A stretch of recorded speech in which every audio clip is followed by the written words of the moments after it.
So ayan guys, pinahakot ko na po sa mga kapatid ko yung pinangdamo ko guys na mga na mga damo.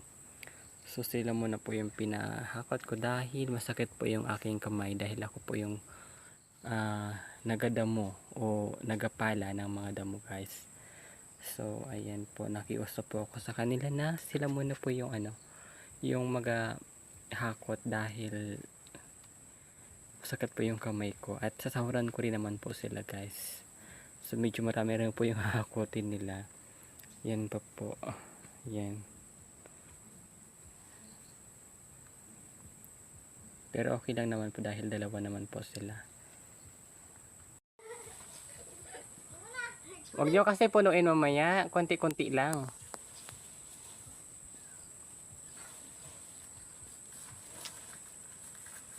So sila po yung guys, yung mga kapatid ko na kambal guys. Sila po yung bunso namin. So ayan. Pangbaon-baon lang daw guys yung ipapasahod ko sa kanila. Okay na din dahil kung gusto rin nila ng pambaon daw sa school.